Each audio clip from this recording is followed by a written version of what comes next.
The Old Man Who Waited. Every day, every morning at exactly 8 a.m., an old man sat alone on the same bench outside a small train station. He wore the same brown coat, carried an old black suitcase, and stared at every train that arrived. People saw him every day. Some thought he was waiting for a friend. Others thought he was simply lonely. But nobody ever asked him why he was there. One rainy morning, a young woman named Emily finally sat beside him. "Are you waiting for someone?" she asked. The old man smiled. "Yes, my son." Emily looked surprised. "When is he coming?" The old man looked down at his suitcase. "He promised me he would come back." "How long have you been waiting?" The old man was silent for a moment. 20 years. Emily didn't know what to say. Then, the train arrived. The old man stood up quickly. He looked at every passenger getting off the train. But his son wasn't there. Again. The old man slowly sat down. Emily noticed something strange. The suitcase wasn't full of clothes. It was full of letters. Hundreds of them. "What's in the letters?" she asked. The old man looked at her and whispered, "Letters I wrote to my son, but never had the courage to send." "Why not?" His eyes filled with tears. "Because the last words I said to him were, 'I don't need you anymore.'" Emily gently asked, "Did he leave because of that?" The old man nodded. "He wanted to become a musician. I wanted him to become a doctor. We argued, and he left." He looked toward the train tracks. "That night, I thought I had plenty of time to apologize." He paused. "I was wrong."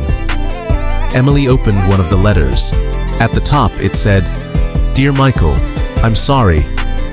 Suddenly, the station speaker announced, "Train arriving from Chicago." The old man's hands began to shake.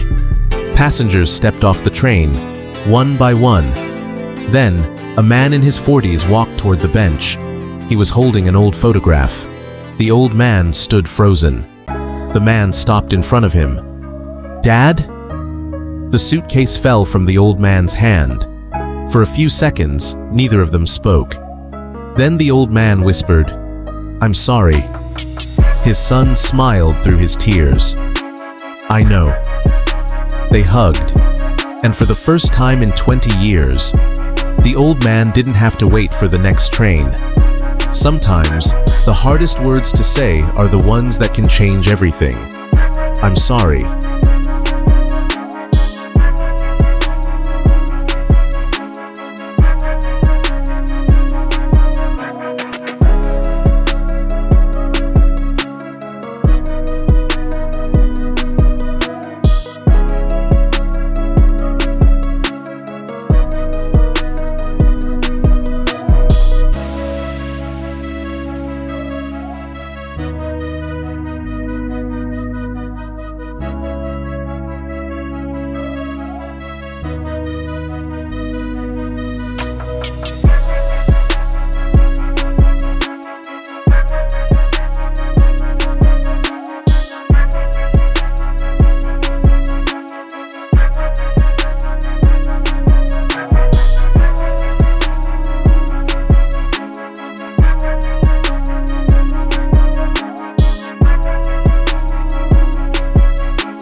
Have you ever stopped for a moment just to realize how fast the world is moving around you?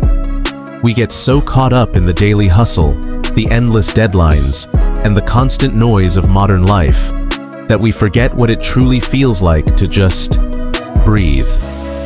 Sometimes, the best thing you can do for your soul is to simply walk away from the crowd, to find a place where time slows down, a place where cobblestone streets, crisp mountain air, and gentle ocean breezes remind you of the beauty this world still has to offer. Take a look around. America is filled with hidden sanctuaries, tiny towns tucked away in dramatic canyons, historic seaside villages frozen in time, and quiet mountain escapes that feel like stepping straight into a storybook. Places where people still wave at you as you walk down the street, where the coffee is brewed slow, and the sunset commands everyone's attention. Why do we travel? It's not just about taking photos or crossing places off a bucket list.